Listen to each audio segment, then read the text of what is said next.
దేశంలో జరుగుతున్నటువంటి పరిణామాలు దేశవ్యాప్తంగా యువత ఏ విధంగా నీట్ ప్రశ్నపత్రం లీకేజ్ విషయంలో దేశ రాజధాని ఢిల్లీలో పెద్ద ఎత్తున నిరసన ప్రదర్శన చేస్తున్నారు. ఏ విధంగా వారిపై లాఠీచార్జ్ చేస్తూ అణగదొక్కే ప్రయత్నం జరుగుతుంది. ఈ అంశాలతో పాటు రాష్ట్రంలో జరుగుతున్నటువంటి పరిణామాలపై మాట్లాడేందుకు మనతో జాయిన్ అవుతున్నారు నారా నరసింహుని బిడ్డగా అందరికీ సుపరిచితులైనటువంటి రాఘవ శర్మ గారు. సార్ నమస్తే సార్. నేను సిద్ధాంతనే కాదండి, నారసింహుడి బిడ్డనే, అది చాలు నాకు. సార్, ఇప్పుడు ఈ నీట్కి సంబంధించి ఏదైతే ఆందోళన జరుగుతుందో విద్యార్థుల డిమాండ్ అయితే ఒకటే ఉంది, కేంద్ర మంత్రి ధర్మేంద్ర ప్రధాన్ రాజీనామా చేయాలని. కానీ కేంద్ర ప్రభుత్వం ఈ విషయంలో ఎందుకు ఇంతలా మొండు పట్టుదలగా ఉంది? ఒకటి. రెండవది, ఇన్నాళ్ళు తమకు తిరుగులేదని చెప్పి మోదీ అమిత్ షా ఏదైతే భావిస్తూ వచ్చారో వాళ్ళ పరిస్థితి ఏంటి? వాళ్ళకు కూడా ఇప్పుడు సెగ తగులుతోందా? ప్రస్తుతం ఉన్న స్థితిగతుల్లో చూస్తే ఏ కేంద్ర మంత్రి అయినా సరే వాళ్ళు ఎంత విఫలమైనా రాజీనామా చేసే దీనిలో లేరు. వీళ్ళు అరిచి చచ్చినా కూడా పైనుంచి ఆర్డర్ వస్తే తప్ప ఆ కేంద్ర మంత్రి రాజీనామా చేయడు. ఇప్పుడు మొన్న ఒక ఆడపిల్లకి సంబంధించి అతి దారుణమైనటువంటి విధానంగా ఆ భగీరథ అనేవాడు చేస్తే మరి స్వధర్మంగా కొడుకు చేసిన తప్పుకి తండ్రి రాజీనామా చేసి తన వ్యక్తిత్వాన్ని నిలబెట్టుకోవాలి. జరిగిందా? లేదు. ఎందుకంటే ఎవరో చేసిన తప్పుకి మేమెందుకు చేస్తాం రాజీనామా అన్న చందాన ఉన్నారు వాళ్ళు. సో ఇప్పుడు కేంద్ర మంత్రి రాజీనామా అనేది చేస్తారని నేను అనుకోను. ఎందుకంటే వాళ్ళ హైకమాండ్ ఆర్డర్ ఇస్తే తప్ప వాళ్ళు ఏం చేయరు. ఈ విద్యార్థుల యొక్క డిమాండ్ ఆ రాజీనామా కన్నా ఈ నీట్ పేపర్ని లీక్ చేసినటువంటి ఇంటి దొంగల్ని పట్టుకొని సమాజంలో పబ్లిక్గా ప్రజల ముందుకు తీసుకురావాల్సిన బాధ్యత కేంద్ర హోంశాఖ ప్రతినిధి అయినటువంటి మంత్రి అయినటువంటి అమిత్ షా గారికి ఉంది. ఆ క్రిమినల్స్ని బయటికి తీసుకురావాల్సిన అవసరం ఉంది. తెస్తారని నేను అనుకోను. ఇప్పుడు మోదీ అమిత్ షాకు ఎన్నాళ్ళు తమకు తిరుగులేదని చెప్పి ఇష్టం వచ్చినట్టు నిర్ణయాలు మేము ఏం చేసినా చెల్లుతుంది అనే వైఖరిలో ఏదైతే ఇప్పుడు ఇప్పటివరకు వచ్చారో ఇప్పుడు వాళ్ళకు కూడా దీని ఇంపాక్ట్ అనేది పడుతుందా? వాళ్ళకు కూడా ఆల్రెడీ పడింది. కలకత్తాలో మమతా దీదీ చేసినటువంటి ఒక భారీ ర్యాలీ బీజేపీ వారికి గుండెల్లో వణుకు పుట్టిస్తోంది. వెన్నుపూసలో కాదు, ఏకంగా గుండెల్లోనే పుట్టిస్తోంది. అక్కడ తర్వాత ఏం జరగబోతోంది అని. ఇప్పుడు ఢిల్లీలో జరిగిన దానికి ఈ విద్యార్థుల మీద పాశావికంగా చేసినటువంటి ఈ ఘోరమైన దాడి ఏదైతే ఉందో దానికి సమాధానం అని అనకపోయినా ఒక విశ్లేషణాత్మకమైన వివరణ ఇవ్వాల్సిన ప్రధానమంత్రి కానీ, హోంమంత్రి కానీ, ఇతర మంత్రులు కానీ, దానికి సంబంధిత మంత్రులు కానీ ఎవరు ఈరోజు వరకు కూడా ఒక వివరణ ఇవ్వాల. ఎవరు వచ్చి దానికి సంబంధించినటువంటి పూర్తి చర్యలు మేము తీసుకుంటాము అని ఒక భరోసా ఇవ్వాల. ఇప్పుడు వాళ్ళు ఏంటంటే తదుపరి వచ్చే ఎలక్షన్స్లో మనం నిలబడడానికి చెయ్యవలసినటువంటి కసరత్తులు ఏంటి అనే దాని మీద ఉన్నారే తప్ప విద్యార్థుల భవితవ్యం మీద ఉంటే ఇన్నిసార్లు పేపర్ లీక్ అవ్వదు, ఇన్నిసార్లు అవ్వదు. ఇది వాస్తవం. అండ్ మరీ రాహుల్ గాంధీ, ప్రియాంక గాంధీని వాళ్ళు అరెస్ట్ చేయడం అనేది వాళ్ళు తెలిసి చేశారా తెలియక చేశారా అనేది పక్కన పెడితే అది వాళ్ళ మొదటి అపజయంగా భావించవచ్చు. ఈ విద్యార్థుల మీద చేసినటువంటి విధ్వంసకర దాడి కానీ, నీట్ పేపర్ల యొక్క లీకేజ్ కానీ, ప్రతిపక్ష పార్టీ యొక్క అధినేతల అరెస్టులు కానీ ఇవన్నీ బీజేపీకి రానున్న 4-5 నెలల్లో పెద్ద తలకాయ నొప్పులుగా మారబోతున్నాయి.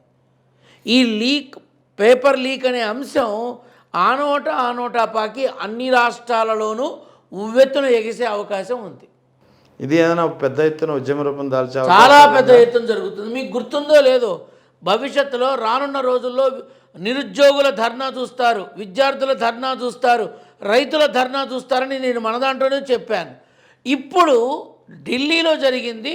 ప్రతి రాష్ట్రంలోనూ నీట్ ఎగ్జామ్ రాసే ప్రతి విద్యార్థి గడప దాటి బయటకు వచ్చి తన వాయిస్ వినిపిస్తాడు. ఇది ఒక మహోద్యమంగా మారి ముప్పెట దాడి చేసినా మనం ఆశ్చర్యపోవక్కర్లా. ఇది కేవలం నీట్కే పరిమితం అవుతుందా, లేకపోతే ఇతరత్ర అంశాలపై కూడా ఇలాంటి ఉద్యమాలే బయటకు వస్తాయా రానున్న కాలంలో? అంటే ఢిల్లీకి సంబంధించినంత వరకు ఆ విద్యార్థుల యొక్క విధానంలో దాని మీద ఆ ఉద్యమం తీవ్రతరం అవుతుంది. తెలుగు రాష్ట్రాల్లో మాత్రం రైతుల నుంచి కానీ, నిరుద్యోగ యువత గురించి కానీ, విద్యార్థుల యొక్క మెడికల్ కాలేజీ అంశం గురించి కానీ, అలాగే అమరావతి అనే దానికోసం తీసుకున్న ల్యాండ్ ఏదైతే ఉందో ఆ ల్యాండ్కి సంబంధించిన రైతులు కానీ తీవ్రమైన వ్యతిరేకత ధోరణి భావన ఉద్యమాలు రానున్న 1 yearలో మనం చూస్తాం. 2029 ఎన్నికలకి ఇప్పటివరకు బీజేపీ కేంద్రంలో 3 సార్లు అధికారంలో ఉంది.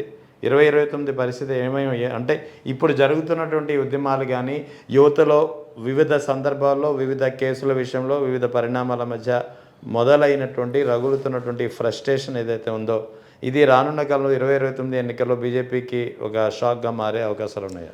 ఇప్పుడు గతంలో ఎన్నికల నోటిఫికేషన్ రిలీజ్ అయ్యి అంటే ప్రతిసారి ఎన్నికల నోటిఫికేషన్ అయ్యాక చెప్తా, అది నా విధానం కదా.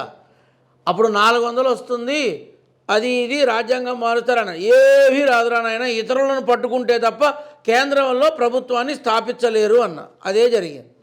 ఇప్పుడు ఆ నెంబర్ ఇంకా తక్కువ అయ్యే అవకాశం చాలా ఉంది, ఇంకా తక్కువ అయ్యే అవకాశం చాలా ఉంది, ఇతరుల మీద ఆధారపడే అవకాశం చాలా ఉంది. ఇతర పార్టీల ఎంపీలని అంటే ప్రతిపక్షంలో ఉన్న ఎంపీలని కూడా తమ వైపు తిప్పుకునే ప్రయత్నంలో వాళ్ళు చేసేటటువంటి జిమ్మిక్కులు చాలా ఉంటాయి. కాకపోతే 2029లో కొన్ని చోట్ల మాత్రమే బీజేపీ బలంగా ఉంటుంది, అన్ని చోట్ల కాదు. ఇప్పుడు యాక్చువల్లీ అంతా మేమేం చేసినా చెల్లుతుంది బీజేపీలో అని చెప్పి ఇన్నాళ్ళు ఈ మోదీ అండ్ అమిత్ షా ద్వయం అనేది భావిస్తూ వచ్చారు. ఇప్పుడు for the first time doctor Murali Manohar Joshi మాజీ కేంద్ర మంత్రి, విశ్వ హిందూ పరిషత్ అధినేత, ఆయన బహుశా ఆయనే దానికి లీడ్ చేసినటువంటి వ్యక్తి, ఆయన కూడా ఇవాళ ఈ ఢిల్లీ ఇష్యూ మీద ట్వీట్ చేశారు. మహిళలపై కానీ విద్యార్థులపై కానీ ఈ విధంగా అమానవీయంగా వాళ్ళపై లాఠీ చార్జు ఇలా వైలెన్స్ చేయడం మంచిది కాదు. వికసిత భారత్ లక్ష్యం ఏదైతే ఉందో దాని నుంచి యువతని ఒక లార్జ్ సెక్షన్ ఆఫ్ పీపుల్ని దూరం చేస్తుందని చెప్పి ఆయన కూడా ఇవాళ ట్వీట్ చేశారు. ఇంకా చాలామంది చేశారు. ఏమనంటే మహిళలు అనే కనీస ఆలోచన గౌరవం లేకుండా వాళ్ళ మీద విరుచుకుపడ్డటువంటి పోలీసుల యొక్క విధానం చాలా తప్పు అని చేశారు. విద్యార్థుల్ని విచక్షణారహితంగా కొట్టడం అనేది ప్రజాస్వామ్యానికి వ్యతిరేకం అని చేశారు.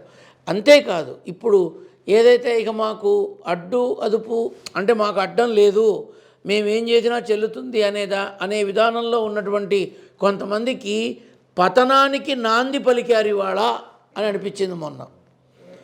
మొన్న జరిగినటువంటి జంతర్ మంతర్ దగ్గర జరిగినటువంటి ఆ భీభత్సకర విధ్వంస ఘటన అవతల వైపు ఉన్న వాళ్ళకి పతనానికి నాంది అని చెప్పాలి.